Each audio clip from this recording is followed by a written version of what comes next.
कि रोशन हो गया आपका घर, रोशनी आ गई उसमें, बीच में तार, ट्रांसफार्मर, उसमें भी छोटे छोटे यूनिट, उसमें भी पतली पतले तार, और वो सब से गुजर के वो करंट, वो ऊर्जा आपके बल्ब तक पहुंची है। तो ये जो पहुंची है, ये क्या हुआ, जिसके द्वारा पहुंची है वो क्या है, तो वो है माध्यम। शिव की शिष्यता इस काल खंड में हमारे आपके पास पहुंची है, किसके द्वारा पहुंची है? भूमिका की बात चुकी हुई है, इसीलिए हम लोग इस पे बात कर रहे हैं, किसके द्वारा पहुंची है? जिस दिन साहब श्री के मन ने ये विचार ग्रहण किया था कि शिव भगवान है, गुरु भगवान होते हैं, तो वो शिव जो भगवान है, गुरु क्यों नहीं होगा, ये उनके मन में उतरा, और उनके मन में उतर के ही सिर्फ नहीं रहा, ये आगे बढ़ा, उनके सांसों पे भी चढ़ा प्राण मंत्र, उनके मन ने आकाशवाणी भी सुनी, यानी वो आवाज जो सिर्फ उनके लिए सुनाई गई थी, और उनके मन ने शिव की दया का साक्षात अनुभव किया मधेपुरा के सिंहेश्वर मंदिर में, जिस दिन उन्होंने शिव को प्रसाद चढ़ाया। चारों तरफ लोग खड़े थे, ये घटना आपने शायद सुनी होगी, चारों तरफ लोग खड़े थे। और उससे पहले ये हुआ था कि वहां पे वो जिस कार्यालय में अपने जाते थे, मजिस्ट्रेट थे वो उस समय, और कार्यालय में जाने पे पदाधिकारी लोग आपस में बात करते थे। अक्सर वो इस बात का मजाक उड़ाते थे कि हरिंदानंद जी के यहाँ लगता है भूत या प्रेत रहता है जो प्रसाद खा लेता है। उस दिन भी उन्होंने यही बात कही कि सुनते हैं कि आपके यहाँ, जैसे ही साहब हरिंदानंद जी पहुंचे, पदाधिकारियों ने उनसे कहा कि सुनते हैं कि आपके यहाँ प्रेत तो नहीं कहीं खाते हैं प्रसाद, लोग तो कहते हैं कि महादेव खाते हैं। साहब ने कहा कि मैंने ये बात नहीं कही है, आपने सुना है किसी से। लोगों ने कहा क्या पता कहीं प्रेत खा जाते होंगे, तो साहब ने कहा कि मैंने कब कहा, आप खुद कह रहे हैं। एक पदाधिकारी जो थे उन्होंने कहा कि अगर महादेव आपका चढ़ाया हुआ प्रसाद ग्रहण करते हैं तो सिंहेश्वर मंदिर है मधेपुरा में, उसमें आप प्रसाद चढ़ाइए, और अगर वहां ग्रहण कर लेंगे महादेव तो हम समझेंगे कि हाँ महादेव आपका चढ़ाया प्रसाद खाते हैं।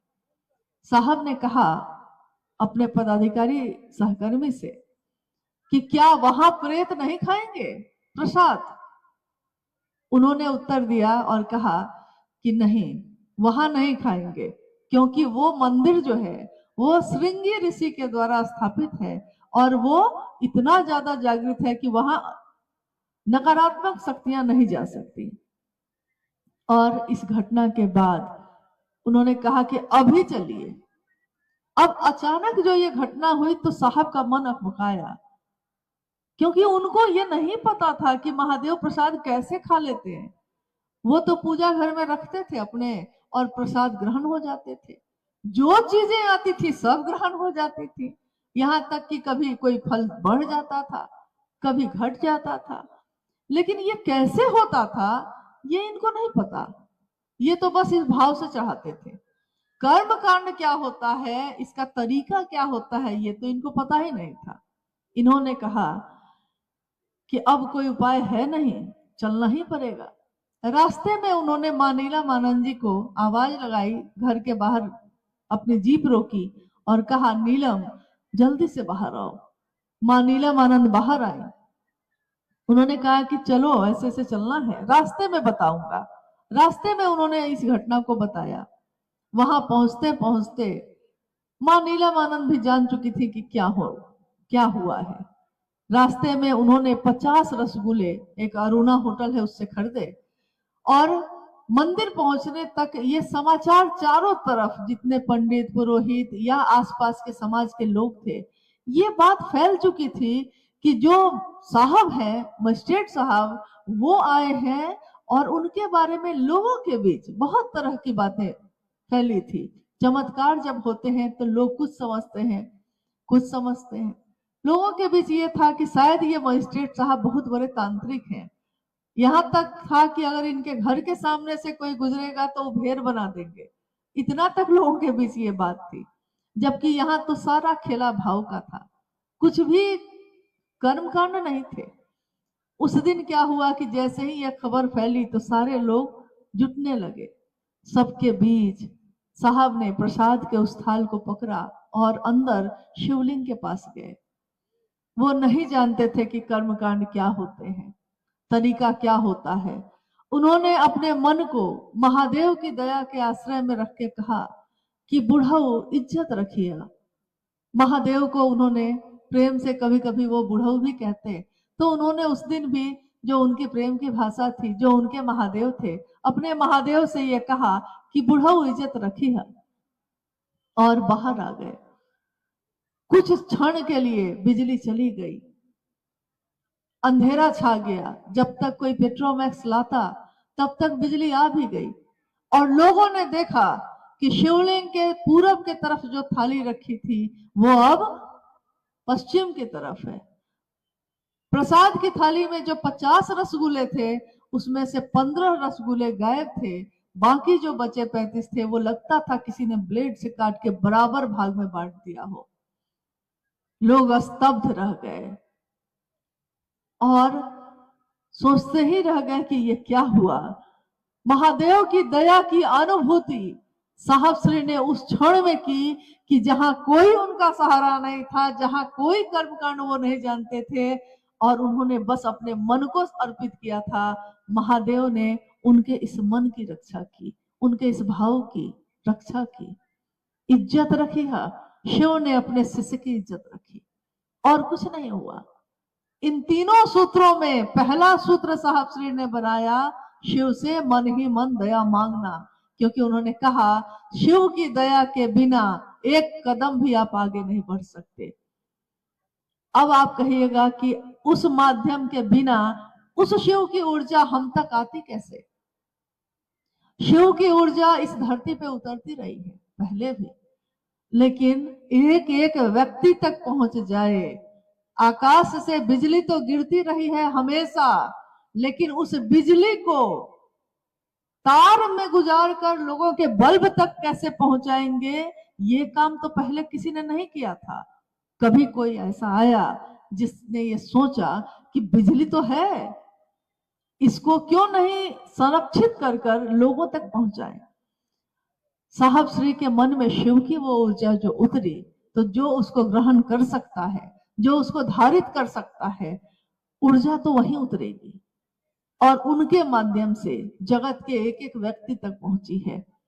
माध्यम हम भी हैं, आप भी हैं, और लोग भी हैं। जो भी शिव का संदेश लेकर जाते हैं दूसरों तक, वो सब माध्यम ही है, लेकिन मूल जो माध्यम है उसको हम लोग को कभी नहीं भूलना चाहिए।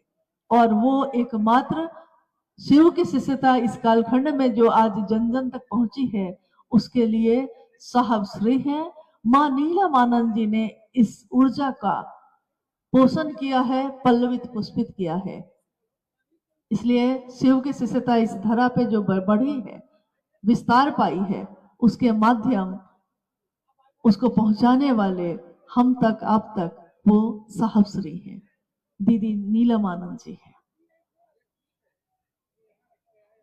एक जिज्ञासा है, ये दीदी माँ की वाणी है कि मैं आपके रास्ते का कांटे चुनने का काम करूंगी यदि आप शिव गुरु का कार्य ईमानदारी से करते हैं। तो शिव गुरु का कार्य ईमानदारी से कैसे किया जाए, इस पर हमें समझाया जाए। जैसा अभी आपने सुना कि साहब के जीवन के बारे में आपने सुना, मां नीलमानंद शिव शिष्य साहब हरिंदरानंद जी की सहधर्मिणी 22 मई 1972 को झारखंड में अब है पलामू जिला, उसके राज परिवार की बेटी मनातूगढ़ जिनका घर है, राजमणि नीलमानंद जी का विवाह साहब श्री हरिंदरानंद जी के साथ हुआ। 22 मई 1972। जिस व्यक्ति से उनका विवाह हुआ, विवाह के बाद उन्होंने जाना कि ये तो रातों को शमशान जाते हैं और इनके मन में तो एक आध्यात्म की ललक है। उसके अगले 2 वर्षों के बाद सन 1974 में साहब श्री ने शिव को अपना गुरु बनाया। मनातूगढ़ में थी उस समय मां नीलमानंद, और साहब श्री ने जो पटना के लॉ कॉलेज में पढ़ते थे, अपनी पत्नी नीलम आनंद जी को यह चिट्ठी लिखी थी कि नीलम, मैंने शिव को अपना गुरु बना लिया है, तुम भी बना लो। मां नीलम आनंद जी को बहुत चैन आया, बहुत संतोष आया, उनके पति को एक ठौर मिला और इसके साथ उन्होंने उसी समय साहब श्री के साथ कदम से कदम मिलाने का और आगे चलने का निर्णय ले लिया। आगे वो उनके साथ हर जगह शिव के संदेश को लेकर गई। एक डिप्टी कलेक्टर की पत्नी, एक राज परिवार की बेटी राजमणि नीलम आनंद जब शिव की लगन लगी तो वो गली गली उस शिव का गुण गाने लगी, साहब श्री के साथ जा जाकर। ये वो थी जिनके लिए मखमल के गद्दे बिछे थे और वो उससे उतरकर घर घर जाने के लिए उनके साथ चल पड़ी। अखबार बिछाकर, चादर बिछाकर, जहां जैसी व्यवस्था मिली, घास पे, मिट्टी पे, कीचड़ से जिसकी साड़ियां सन गई, ट्रैक्टर पे बैठ के खेत खेत होकर दूसरे गांव से दूसरे गांव जाते जाते, और उन्होंने साहब के साथ इस काम को आगे बढ़ाने का बीड़ा उठाया, चलती रही। आध्यात्म के दुनिया में हर व्यक्ति चल सके उस रास्ते पे कोई रास्ता नहीं था। गुरु तो थे, सदगुरु तो थे, आज भी हैं, लेकिन हर व्यक्ति उस रास्ते पे चल सकता है। हर आदमी के अंदर ये पात्रता है कि वो चल सकता है। ये रास्ता दुनिया में किसी ने नहीं बनाया था जिस पे सब चल सकते हो। सोचिए, जहां रास्ता नहीं बना हुआ हो पहले से, उस रास्ते में कितने पत्थर होंगे, कितने कांटे होंगे, कितनी कंटीली झाड़ियां होंगी। अगर पहाड़ पे कोई रास्ता बनाना हो और पहले से रास्ता नहीं हो, वहां रास्ता बनाना बहुत कठिन है।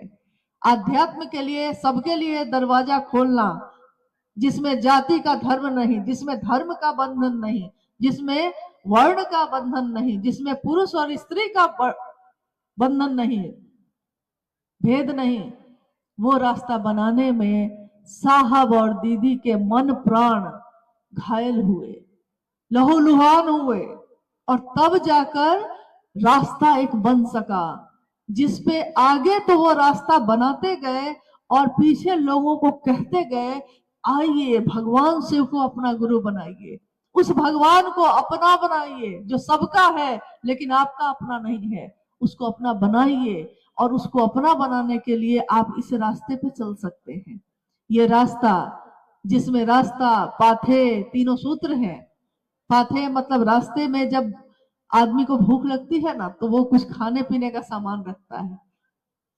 इस रास्ते पे चलने में हर जगह जो मदद करता है वो तीनों सूत्र, जो उस समय निरूपित हुए, उसका निरूपण हुआ, जो दिए गए, देते गए और आगे बढ़ते गए। रास्ता आगे खुलता गया है, पीछे से लोगों का कारवां चल रहा है।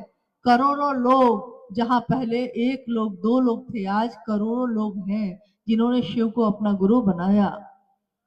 और मां नीलम आनंद जी ने उस समय ये पंक्ति कही थी जो अभी भाई सोमेंद्र जी ने पढ़ा है।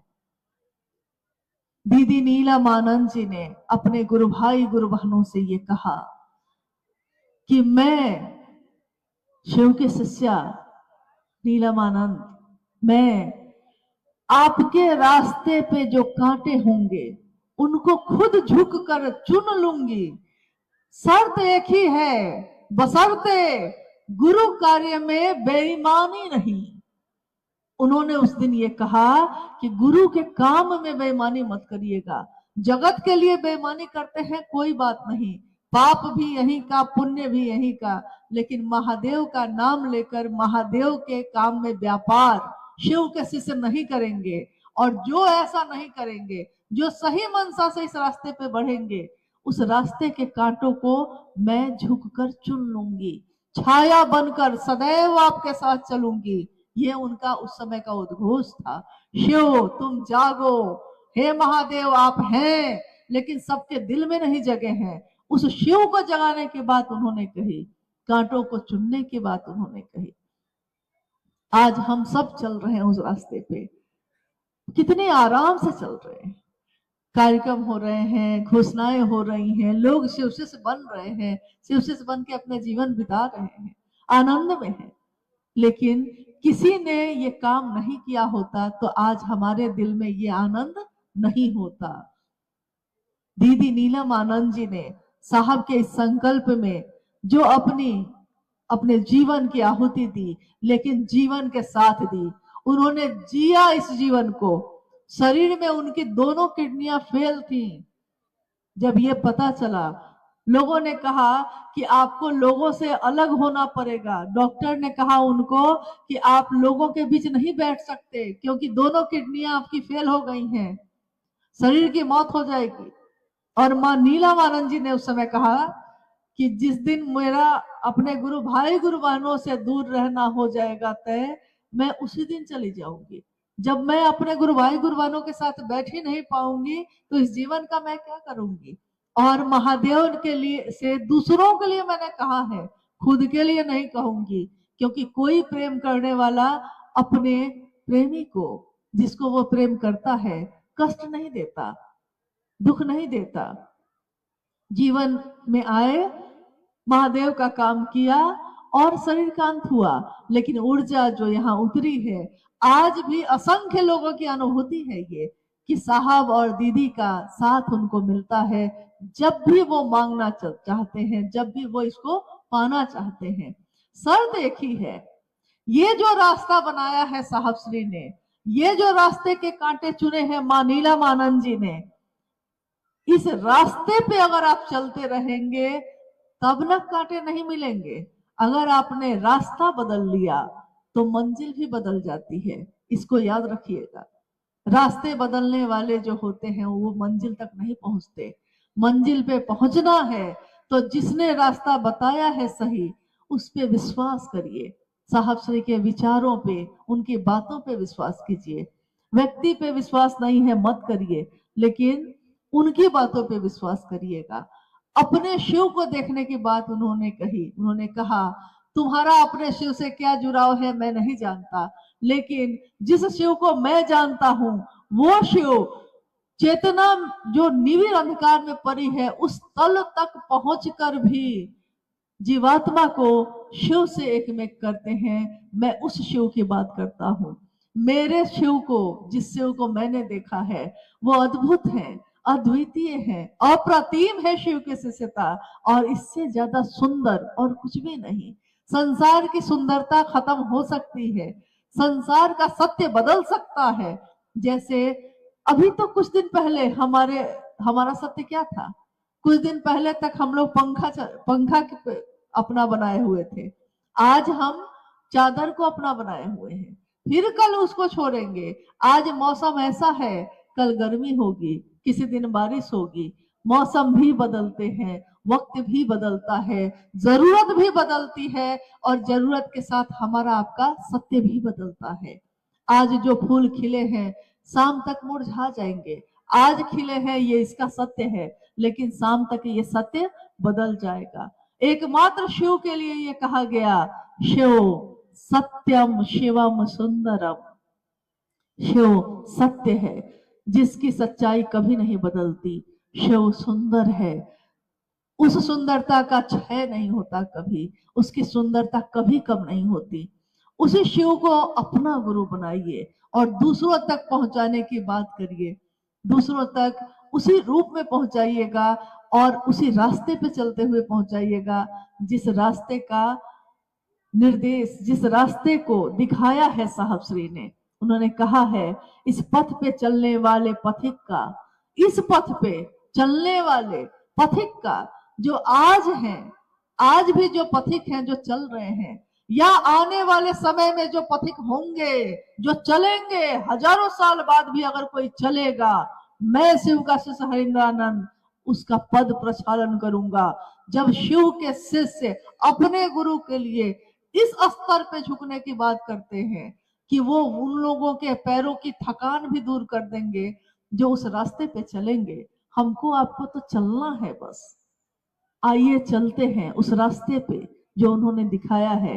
ये रास्ता सुंदर है, सुगंधित है, मन प्राण को आनंदित करने वाला है और शिवमय है। हम सबका जीवन जो साहब श्री ने चाहा जैसा शिव से भरा हो, शिव भाव से आप्लावित हो, इसी की कामना करते हैं।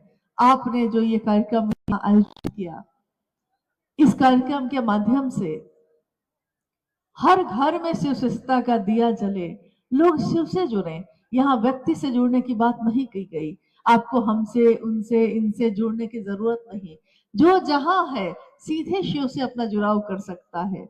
लेकिन याद रखिएगा, अगर हम साहब श्री के प्रति कृतज्ञ न होंगे, मां नीलमानंद जी के इस आहुति के पीछे हमारा मन नहीं झुकेगा तो हम उस शिव तक भी नहीं पहुंच सकते। जो कृतज्ञ होता है वो शिव से हो ही नहीं सकता, और जो कृतज्ञ होता है, झुका होता है, एहसान मानता है, वो शिव का शिष्य होता है।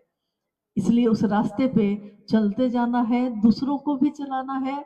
कल को हम भी ना होंगे, कल को आप भी ना होंगे, नई पीढ़ियां आएंगी, चलती रहेंगी, शिव के शिष्यता का अलख जलता रहेगा।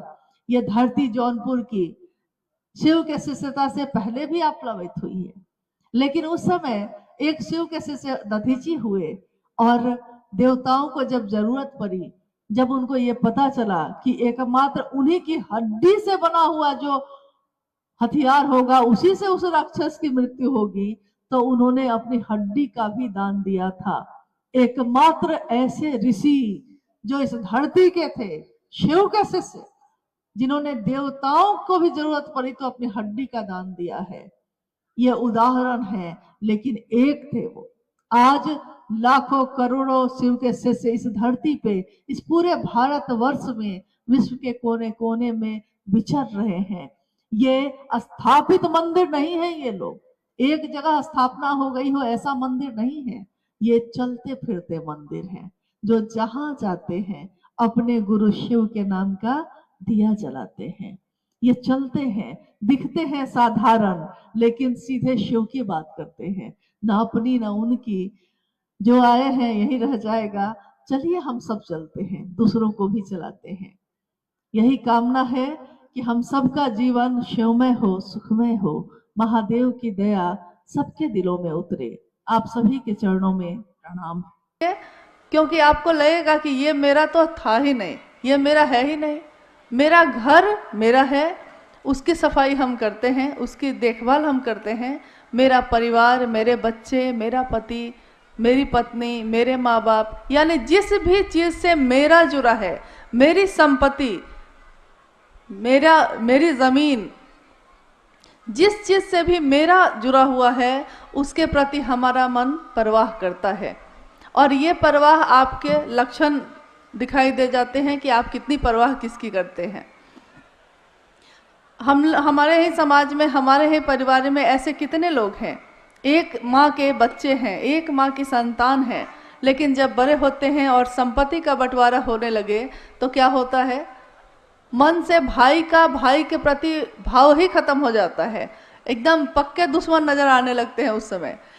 संपत्ति, चीजें, ये सब चीजें इतनी ज्यादा प्रभावी हो जाती हैं कि मन से भाई का भाव खत्म हो जाता है, और जिस दिन ये भाव खत्म हो जाता है हम उसकी परवाह करना भी छोड़ देते हैं। माता पिता बुजुर्ग हो जाएं और जिन्होंने पूरा जीवन हम लोगों को दे दिया हमारी उन्नति के लिए, हमारे परिवारजन के लिए, आज जब वो बूढ़े हो जाते हैं तो हमारे पास उनके लिए समय नहीं होता, मन से भाव खत्म हो जाते हैं, तो पता चलता है कि माँ माँ है, पिता पिता हैं, ये भी याद नहीं रहता। तो वो शिव जो हजारों हजार साल से पूजित तो हुआ, घर घर में जिसकी पूजा हुई, शिवलिंग पे जिसके प्रतिदिन न जाने कितने जगहों पे जल का अर्पण किया जाता है, नमः शिवाय मंत्र की गूंज हर जगह होती है, और उनके महामृत्युंजय मंत्र ओम त्र्यंबकम यजामहे, कितने जगहों पे, मंदिरों में, घरों में उसके जप होते हैं। लेकिन हम लोगों ने कभी ये नहीं सोचा कि हम जिसकी उपासना करते हैं, हम जिसकी पूजा करते हैं, उसके प्रति हमारा मन कितना जुड़ा हुआ है। क्योंकि पूजा पे भी हम बैठते हैं तो हमारा मन कहाँ होता है। आप सुबह सुबह नहा के पूजा जब करने जाते हैं तो क्या सही में उसी देवता या उसी भगवान, उसी शिव के प्रति आपका मन पूरी तरह समर्पित होता है। आप नहाए हैं, आपने पूजा की सामग्री ली है, आप बैठे हैं, लेकिन आपका मन कहाँ भटक रहा है। किसी का तो भटक रहा है कि रसोई में क्या बन रहा है, किसी का तो ये कि जितनी जल्दी हो अगरबत्ती दिखाते हैं और चल देते हैं क्योंकि दुकान खोलना है, किसी की ट्रेन छूट रही है, किसी की बस छूट रही है। ऐसी स्थिति में और ऐसे युग में खड़े हैं हम, जहां हमारा मन बेचैन बेचैन है, हर तरफ शोरगुल है, हर तरफ बेचैनी है, कहीं मन शांत नहीं होता। तो अब प्रश्न ये उठता है कि तब हम लोग ऐसी कौन सी साधना करें, ऐसे कौन से मंत्रों का जप करें जिससे हमारा मन उस शिव की तरफ चल सके। तो मंत्रों का जप करने बैठते हैं, मन भटक जाता है। साधना करने बैठते हैं, मन भटक जाता है। यहाँ तक कि हम योग और उपासना करने बैठते हैं तब भी मन भटक जाता है। लेकिन एक बात आपने गौर की होगी, अगर हम किसी से बात करते हों, अगर हम किसी से बातचीत करते हैं किसी भी विषय पे, तो उतनी देर तक हमारा मन उसी विषय पे लगा रहता है। चाहे वो व्यापार हो, चाहे वो पैसा हो, चाहे वो खेती हो, चाहे वो घर की कोई समस्या हो। अगर किसी एक विषय पे हमने बातचीत शुरू कर दी है, यहाँ तक कि आपने देखा होगा कि अगर राजनीति पे बात शुरू हो गई तो धीरे धीरे आसपास के सारे लोग उसमें शामिल हो जाते हैं। अगर क्रिकेट का मौसम है, क्रिकेट की बात हो रही है, सारे लोग उसमें शामिल हो जाते हैं। यानी अगर कोई एक व्यक्ति सही नियत से किसी एक विषय की बात करना शुरू करता है और अगर उस बात में ताकत है तो वो आसपास के सारे लोगों को खींच लेता है। इसी तरह जब हम शिव की बात भी करना शुरू करते हैं तो एक तो खुद हमारा मन उस शिव की दिशा में फोकस होने लगता है, केंद्रित होने लगता है, और जिससे हम बात कर रहे हैं सामने वाला वो भी धीरे धीरे शिव के तरफ उसका मन होने लगता है। यहाँ तक कि मैं और वो जो बात कर रहे हैं तो आसपास के लोग भी धीरे धीरे रुक के सुनने लगते हैं कि क्या बात हो रही है, क्या बात आखिर कर रहे हैं ये लोग, ये क्या है 3 सूत्र, ये क्या है शिव को गुरु मानने की पद्धति।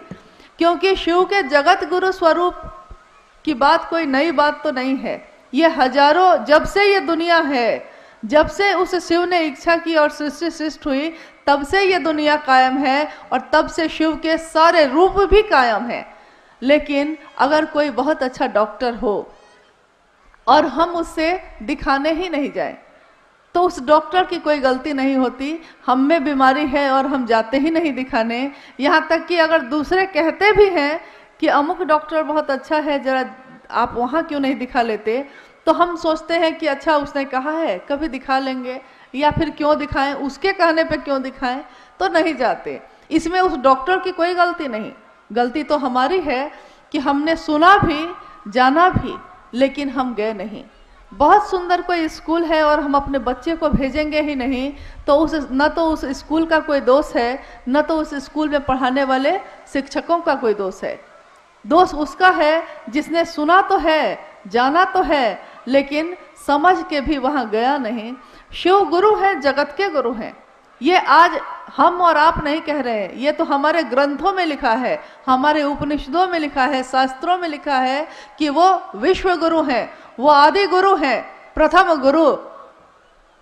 और उनसे सुंदर, उनसे बड़ा न तो कोई है, जिसकी पूजा देव भी करते हैं, जिसकी पूजा जीव जंतु भी करते हैं, यहाँ तक कि पशु भी जिसकी पूजा करते हैं। क्योंकि महादेव पशुपति नाथ भी कहलाए, वो महादेव हमारे आपके जैसे सामान्य लोगों का गुरु हो सकता है।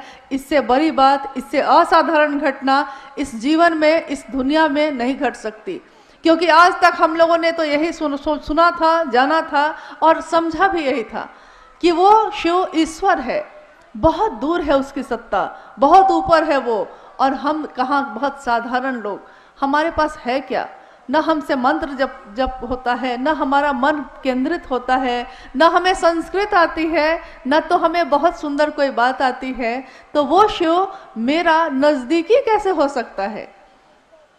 ये सोच सोच के आज से नहीं, हमने जब से जन्म लिया है तब से लेके आज अभी जिस जीवन में हम खड़े हैं अब तक हम लोगों ने यही सोच सोच के अपने जीवन के अधिकांश समय को गंवा दिया कि शिव सीधे नहीं मिल सकता। तो कभी किसी का सहारा लिया, कभी किसी का लिया, कभी पुरोहित, कभी ज्योतिषी, कभी किसी पंडित, कभी किसी का, क्योंकि खुद पे ये विश्वास ही नहीं था, सोचते ही नहीं थे कि हम सीधे भी उस शिव से जुड़ सकते हैं।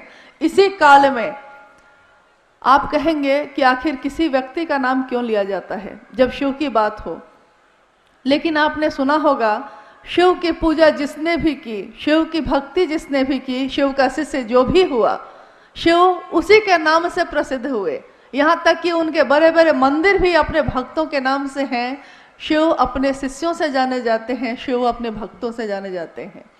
तो आज के इस अभी के युग में एक व्यक्ति का जन्म हुआ जिनके बारे में आपने अभी सुना थोड़ी देर पहले। मंडल सर कह रहे थे कि शिव की शिष्यता की पृष्ठभूमि क्या है, उसकी व्याप्ति क्या है, उसका उद्देश्य क्या है, क्योंकि हर काम को करने के पीछे एक कारण होता है। तो वो व्यक्ति जिनका नाम, जिसको हम लोग प्यार से अभी कह रहे हैं वरेण्य गुरु भ्राता साहब श्री हरिंदानंद जी, उनके जीवन में बहुत सी घटनाएं होती चली गई, हमारे आपके जीवन में भी होती हैं।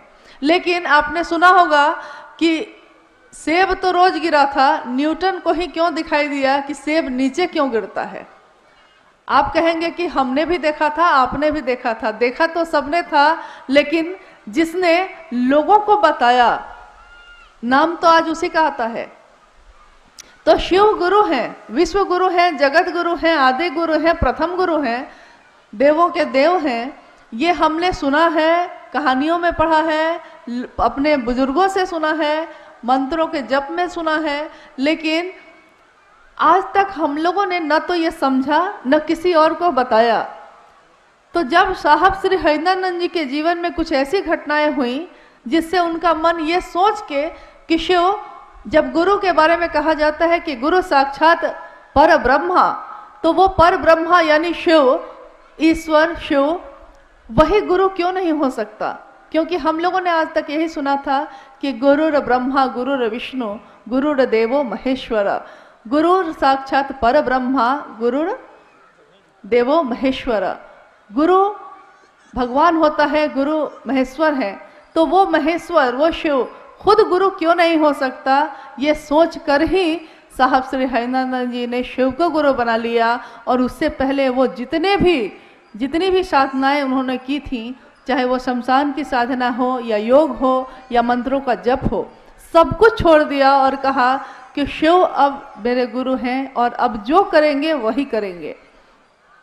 बाद की घटनाओं में, बाद के समय में ऐसी ऐसी बातें होती चली गई जिससे ये अनुभूत हुआ उन्हें कि नहीं, शिव सिर्फ नाम के नहीं, ये तो काम के भी गुरु हैं। शिव जिस तरह ईश्वर के रूप में हमारी आपकी पुकार सुनते हैं, हमारी मन्नतें पूरी करते हैं, हमारे उपवास और हमारे सोमवार के व्रत का फल भी मिल जाता है, वो शिव गुरु के रूप में हमें ज्ञान भी देते हैं और जीवन जीने की कला भी सिखाते हैं। क्योंकि अगर आपके पास संपत्ति बहुत हो, ज्ञान ही नहीं हो उस संपत्ति को चलाने का, तो वो संपत्ति बेकार हो जाती है। कहा भी जाता है कि आप अपने बच्चे को संपत्ति दे सकते हैं, पैसा दे सकते हैं, लेकिन अगर आपका बच्चा, आप कितने भी बड़े विद्वान हो, आप ही का बच्चा आपसे अगर ज्ञान नहीं लेना चाहेगा, तो ज्ञान ऐसी चीज़ है जिसको आप जबरदस्ती किसी को नहीं दे सकते। चीज़ें दे सकते हैं, संपत्ति दे सकते हैं और अपना सब कुछ दे सकते हैं, लेकिन ज्ञान नहीं दे सकते। इसीलिए हमारे पूर्वजों में हमेशा ये कहा जाता था, या अभी भी कहा जाता है कि गुरुमुख हुए कि नहीं आप, यानी गुरु के तरफ आपका मन हुआ कि नहीं। और अगर हमारे पास सबसे सुंदर विकल्प हो, आप सुन रहे थे अभी भजन में, बोलो सत्यम शिवम, बोलो तुम सुंदरम, यानी अगर सत्य शिव है, अगर सुंदर शिव है और वो शिव सबसे अच्छा है, हमको आपको प्राप्त हो सकता है, तो क्यों नहीं हमारे आपके जैसे साधारण लोग हैं, लेकिन हम उस शिव की राह में चलें, क्यों हम भटकते हैं कहीं और? क्योंकि कोई अगर शरीर में गुरु है तो हो सकता है आज वो है, कल नहीं रहेगा, लेकिन शिव के बारे में हम लोगों ने कभी नहीं सुना कि शिव ने कभी जन्म लिया हो और शिव की कभी मौत हो गई हो। ऐसा नहीं सुना हम लोगों ने, और ऐसा होने वाला है भी नहीं। तो क्यों नहीं उसी शिव को अपना गुरु बनाए? हमने अपने जीवन में सब कुछ सुंदर होना चाहा, सब कुछ अच्छा प्राप्त करना चाहा, लेकिन हो नहीं सका।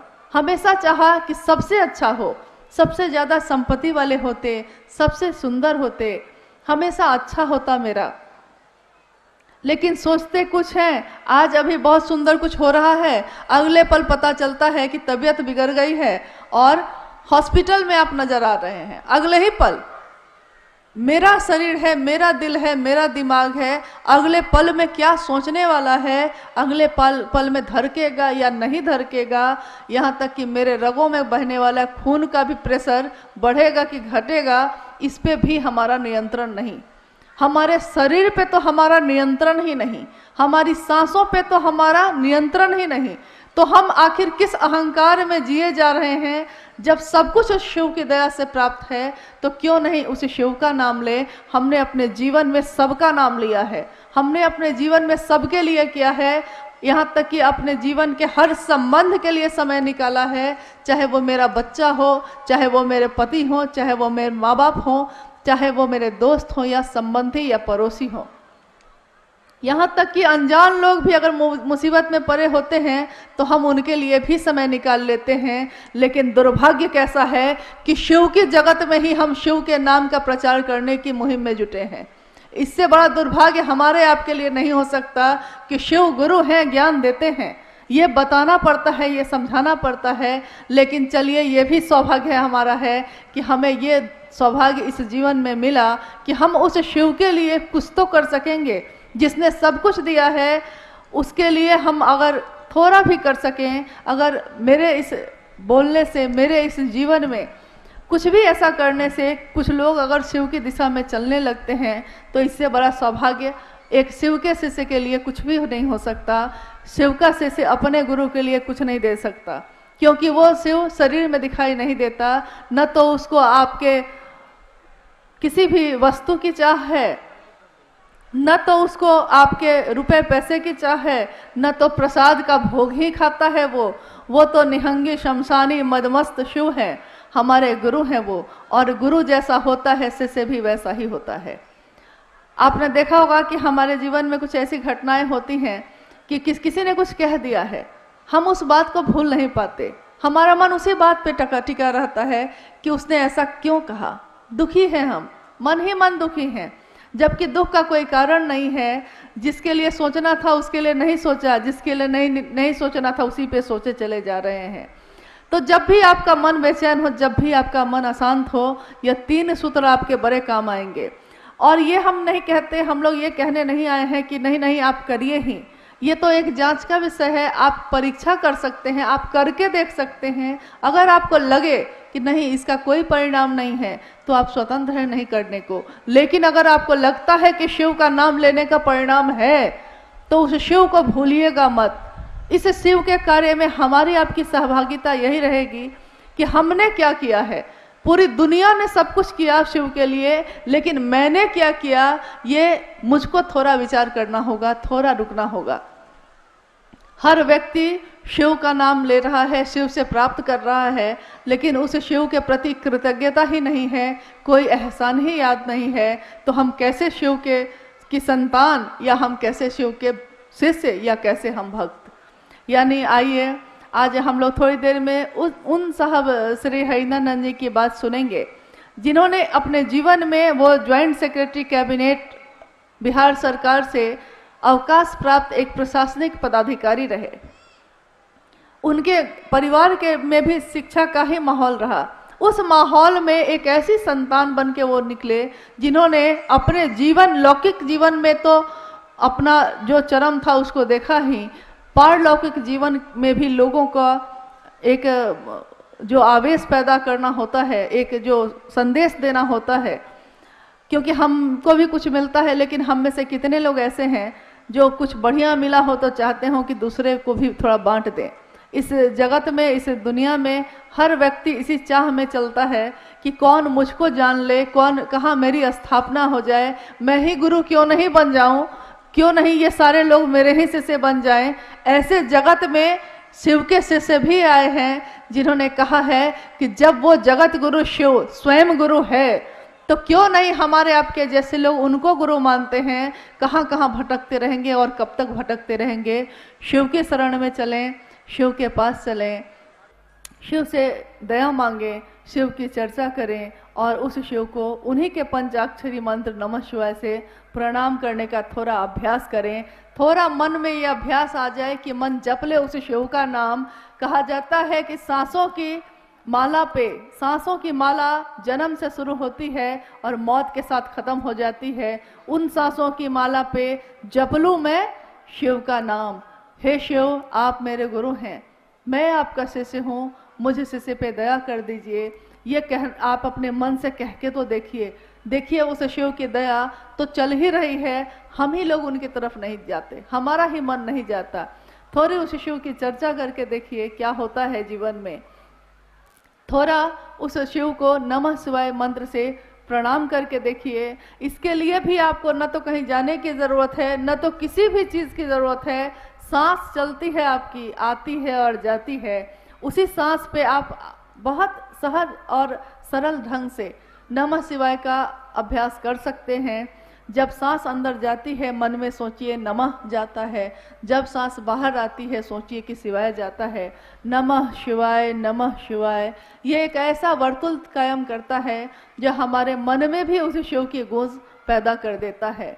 हम नहीं जानते कि उस शिव का तत्व क्या है, हम नहीं जानते वो शिव कैसे दिखते हैं, सचमुच में उनका आकार कैसा है, लेकिन हम लोगों ने तस्वीरों में भी देखा है कि जो शिव के शरण में रहता है, जो शिव के मन के पास अपना मन ले जाने की कोशिश करता है, उसके मन की तमाम संकीर्णताएं खत्म हो जाती हैं, स्वतः ही खत्म हो जाती हैं।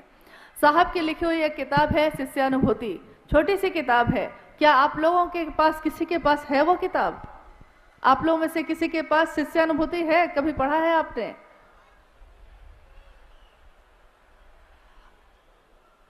नहीं है क्या? नहीं मिली, किसी को नहीं मिली। उसमें शिष्यानुभूति का अर्थ ही होता है एक शिष्य की अनुभूति।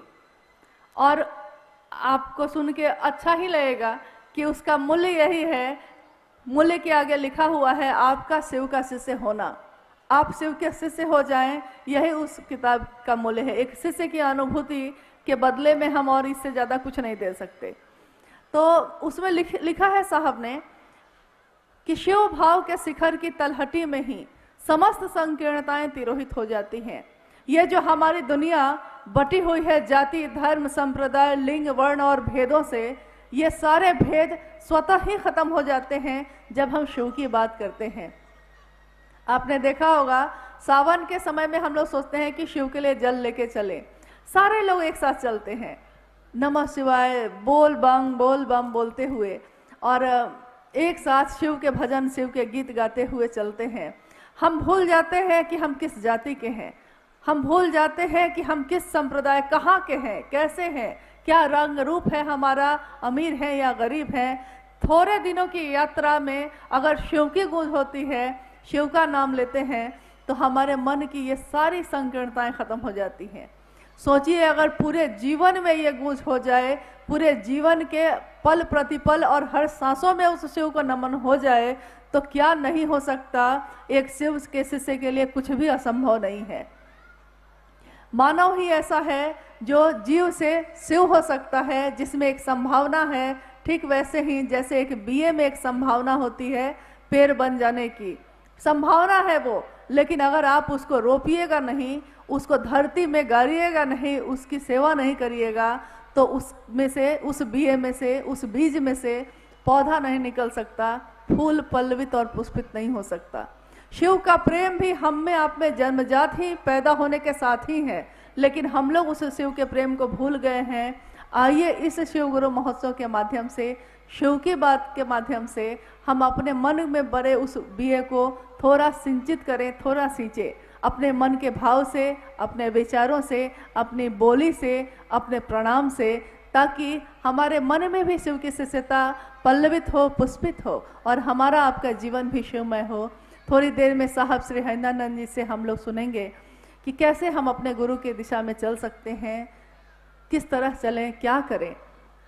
इसके लिए थोड़ी देर में वो तुरंत उपस्थित होंगे और हमारा अनुरोध होगा उनसे कि हम सभी शिव शिष्यों को ऐसी ऊर्जा दें ताकि आने वाले समय में हम अपने शिव के लिए कुछ भी काम आ सकें। हमने अपने जीवन में सबके लिए किया, थोड़ा शिव के लिए भी करें। आइए चलते हैं और आप सभी के चरणों में मेरा प्रणाम है, इसी अनुरोध के साथ कि आज मिले तो हैं, लेकिन इस मिलन को भूलिएगा नहीं, इस बात को भूलिएगा नहीं। हम न रहेंगे, आप न रहेंगे, लेकिन हमारी संतान, हमारे परिवार, हमारे इस दुनिया में शिव का नाम चलता रहे। बस यही हमारा सबसे बड़ा कार्य, सबसे बड़ी सहभागिता शिव के गुरु कार्य में होगी। आप सभी के चरणों में मेरा प्रणाम।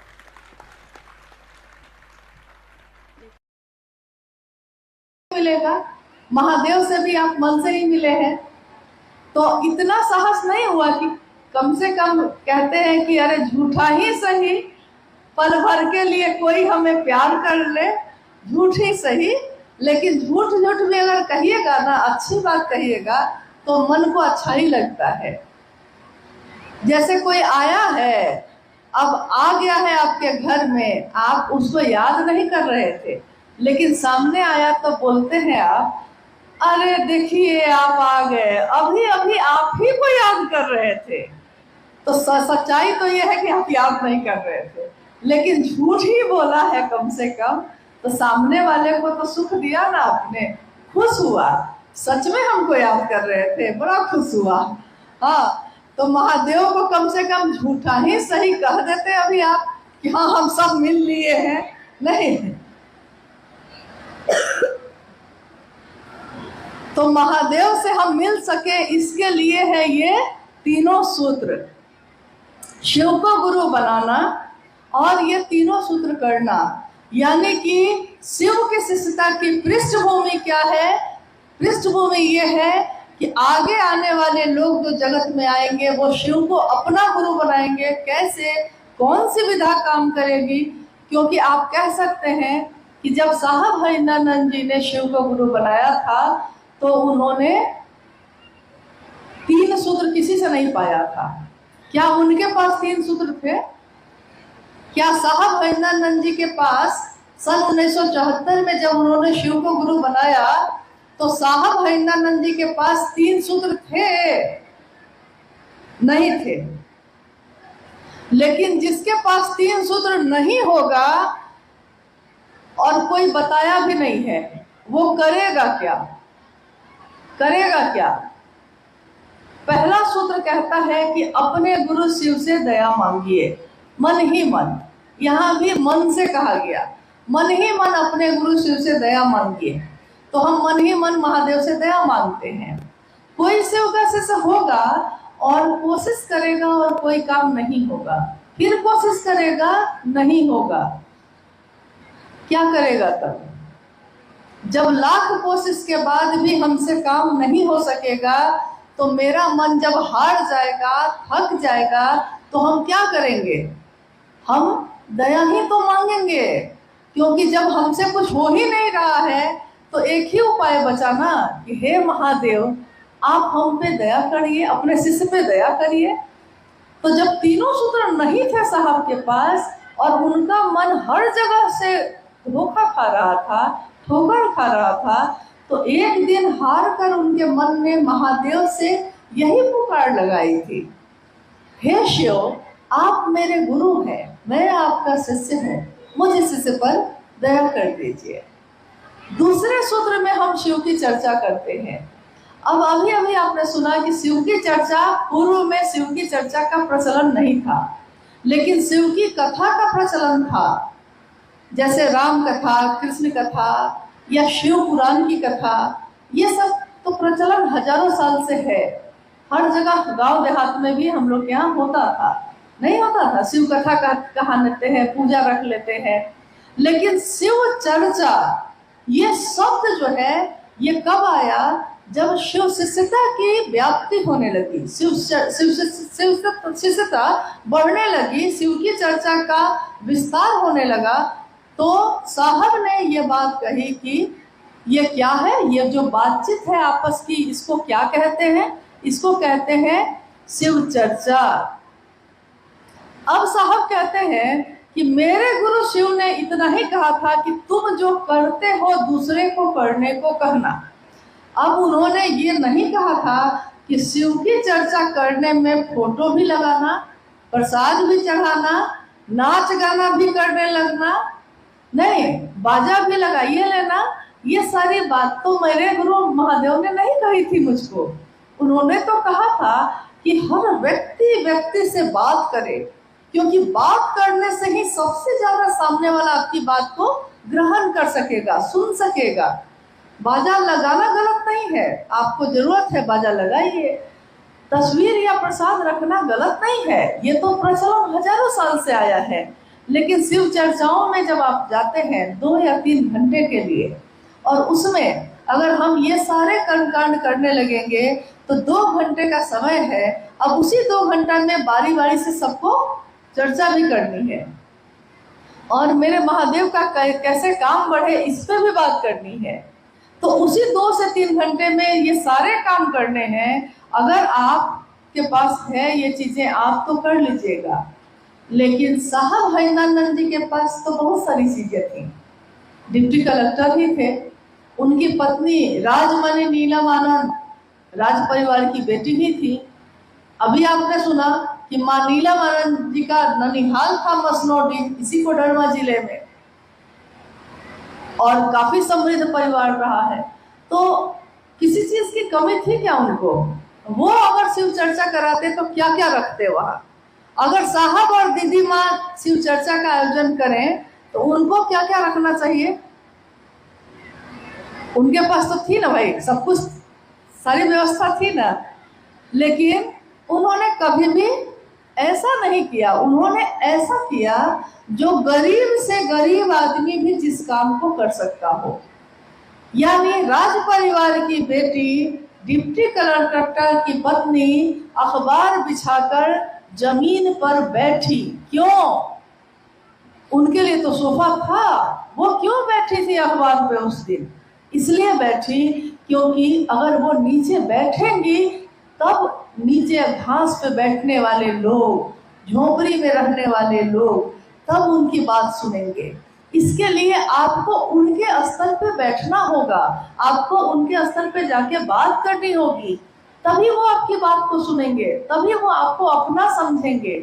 और अगर आप कहेंगे कि नहीं ये सारी चीजें भी रखनी है, प्रसाद भी रखना है, फोटो भी रखना है, 500 का बाजा भी लगाना ही पड़ेगा तुमको, अगर बाध्यता होगी तो याद रखिएगा बहुत सारे लोग तो शिव चर्चा करेंगे, लेकिन बहुत सारे लोग इससे वंचित हो जाएंगे।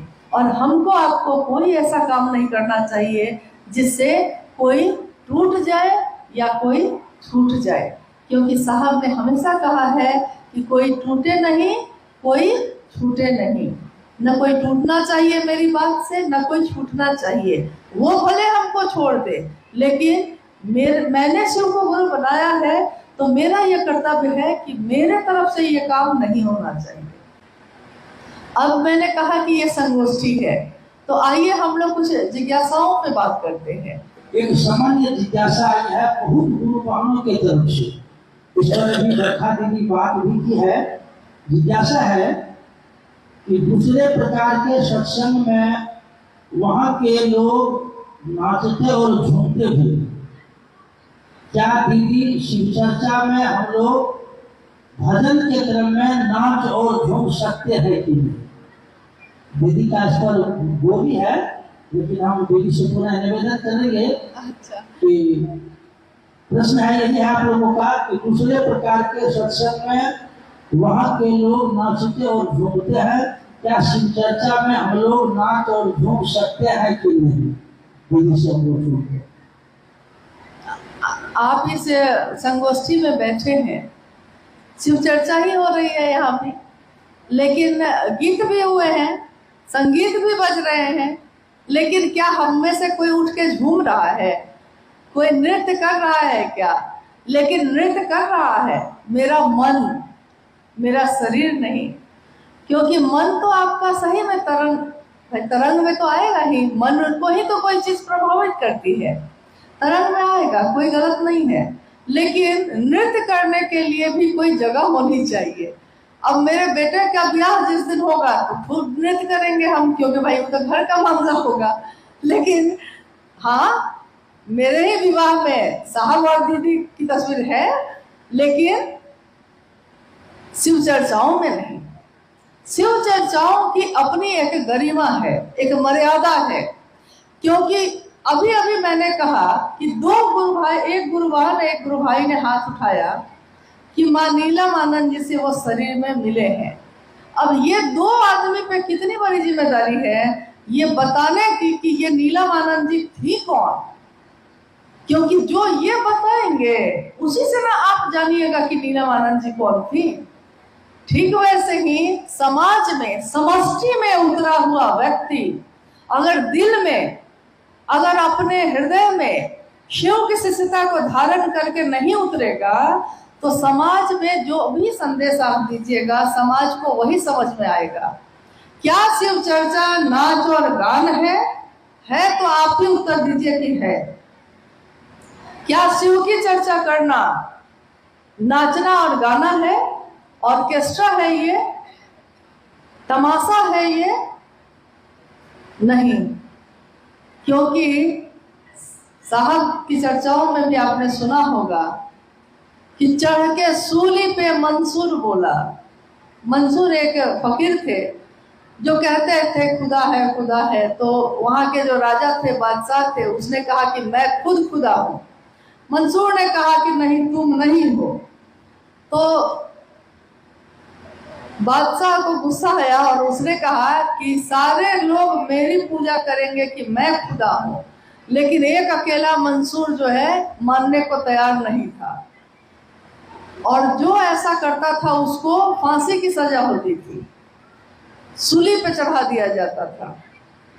तो उस दिन क्या हुआ कि बादशाह ने उसको सजा दी, सूली पे चढ़ा दिया गया, यानी फांसी के फंदे पे सरेआम सबके बीच फांसी के फंदे पे चढ़ा दिया गया उनको। और चढ़ते चढ़ते मंसूर ने कहा कि इश्क है ये। चढ़ के सूली पे मंसूर बोला कि इश्क है ये, तमाशा नहीं है। शिव की चर्चा मोहब्बत है, महादेव से प्रेम है, इश्क है, तमाशा नहीं है। तो मेरे आपके हाथ में है कि हम शिव की चर्चा का क्या रूप समाज में रखना चाहते हैं। आप जानते हैं अभी का समय डिजिटल युग है, यानी कि आपके छोटे से छोटी चीजों को कोई कैमरा में कैद कर लेता है, कोई वीडियो बना लेता है, कोई फोटो खींच लेता है और यूट्यूब पे डाल देता है, फेसबुक पे डाल देता है। आपके द्वारा की हुई कोई शिव की चर्चा ऐसी होती है जिसको सुन के कोई अनजान व्यक्ति उस पे फेसबुक पे सुना है, लेकिन सुन के उसके मन में भी एक इच्छा पैदा होती है कि हम भी शिव को गुरु बनाते हैं। लेकिन वहीं पे कहीं पे अगर नाच गाना हो रहा है और उसका वीडियो भी बना के किसी ने डाल दिया है।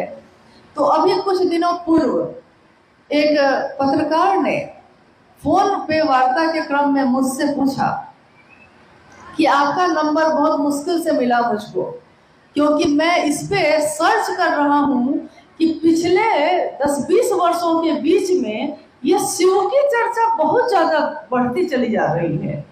तो मैं इस पे रिसर्च कर रहा हूँ कि आखिर इस शिव चर्चा के पीछे है क्या, ये क्या है ये शिव चर्चा। तो मैंने गूगल पे और यूट्यूब पे खोजना शुरू किया। तो उसने जो खोजा तो उसमें शिव चर्चा क्या है, तो शिव चर्चा में उस तरह का वीडियो सामने आ गया जिसमें कहीं पे किसी के घर में घरेलू साप्ताहिक चर्चा में कोई उस पे डांस कर रहे हैं, कुछ लोग, कुछ गुरुबाने उस पर नृत्य कर रही हैं। तो उसने सोचा कि शिव चर्चा मतलब एक ऐसी चीज जो घर में लोग इकट्ठे होते हैं, गाना बजाना करते हैं और नाच गान करते हैं।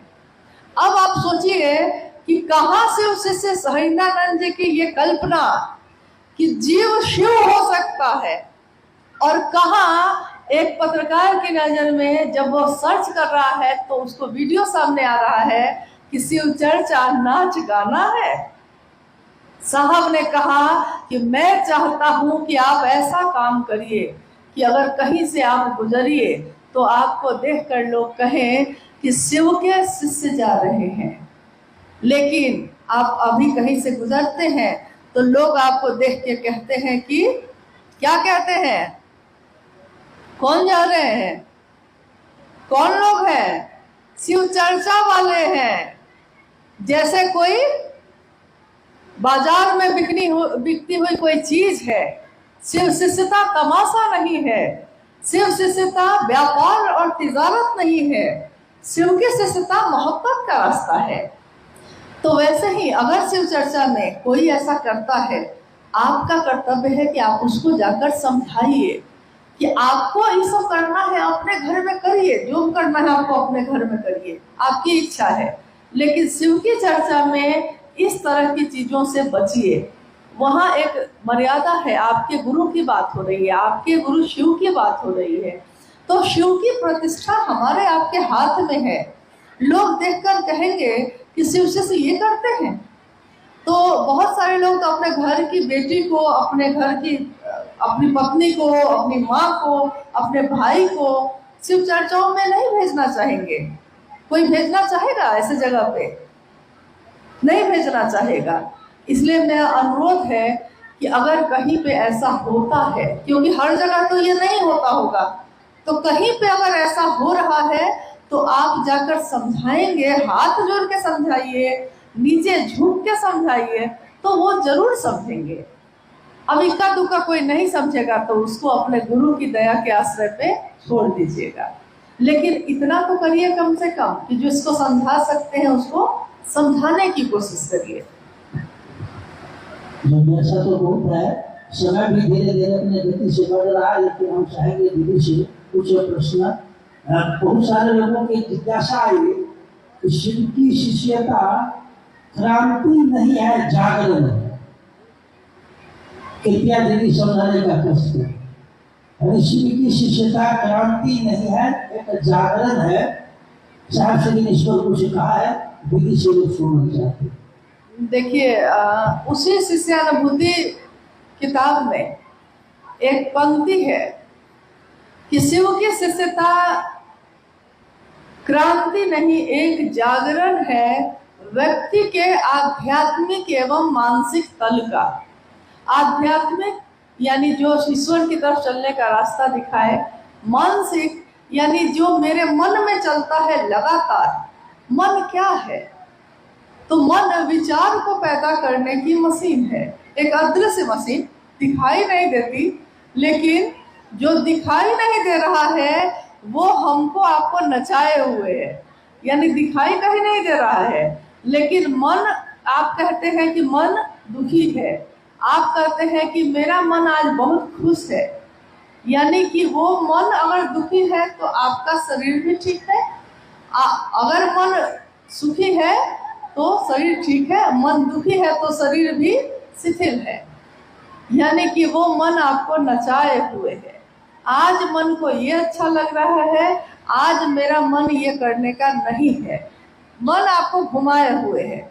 तो मन के जागरण का, उसी मन पे, उसी मन में जागरण की विधा है शिव की शिष्यता। क्रांति का अर्थ होता है कि कोई एक चीज है और दूसरी चीज आप बदल के ले आए हैं। जैसा आपने सुना होगा कि अंग्रेजों का जब शासन था तो देश में क्रांति हुई। किस लिए हुई थी? क्रांति हुए, आंदोलन हुआ। किस लिए? कि अभी जो अंग्रेजों की सत्ता है वो बदलना है, उसको हटाना है और भारत के लोगों को ले आना है। यही ना क्रांति का अर्थ, यही है कि एक जो शासन है उसको बदल के दूसरे को ले आना। लेकिन शिव की शिष्यता तो ये नहीं है, शिव की शिष्यता तो शुरू से है। तो शिव की शिष्यता जागरण है, यानी कि वो शिव जो मेरे आपके अंतर में सोया है उसको जगाने का काम करना है। यह शिव की शिष्यता उसको जगाती है। अब आप ये सोचिए कि पहले हमारा ही मन था किसी से कोई मतलब नहीं रखता था। लेकिन जब से शिव चर्चाओं में जाने लगे हम लोग, तब से कोई अनजान आदमी के हाथ में भी कंगन दिख जाता है तो मेरा मन तुरंत उसकी तरफ आकर्षित होता है। तुरंत हम कहते हैं कि कंगन पहने हैं, तो वो पूछता है तो नहीं गुरु भाई है क्या। देखिए, तुरंत हमारे मन का भाव बदला है, सिर्फ वो कंगन देख के ही बदल गया। या शिव चर्चा में किसी को देखा आपने, जागरण है इस बात का कि महादेव जैसा है वैसा ही ना अपने शिष्य को बनाएंगे। गुरु अपने जैसा ही अपने शिष्य को बनाते हैं। शिव भी गुरु होंगे तो अपने शिष्य को कैसा बनाएंगे? अपने जैसा बनाएंगे। तो अपने जैसा बनाना यानी जीव से शिव बना देना, इसके लिए हम ये तीनों सूत्र जब करते हैं तो हमारे मन में धीरे धीरे परिवर्तन होने लगता है।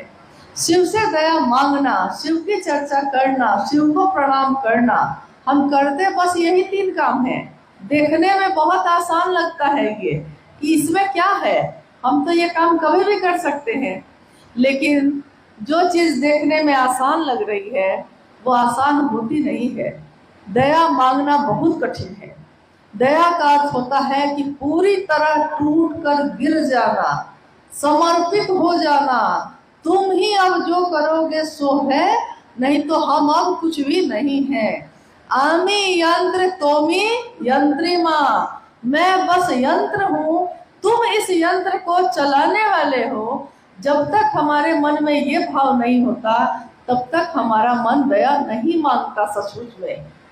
लेकिन साहब हरिनंदन जी ने कहा कि शिव की चर्चा में अविश्वास हो तब भी, अश्रद्धा हो तब भी, संशय है यानी शक है, धोखा हो जाएगा, क्या पता यहाँ भी कुछ होगा कि नहीं होगा, ये हो तब भी अगर आप खड़े रह गए, सिर्फ खड़े रह गए, तो नतीजा वही होता है जो विश्वास करने पे होता है। अविश्वास में भी परिणाम वही आएगा। खड़े रहना जरूरी है। तो ये जागरण जो हमारे आपके मन में हुआ है, इस जागरण को लेकर हम लोग खड़े रहें अपने गुरु शिव के लिए।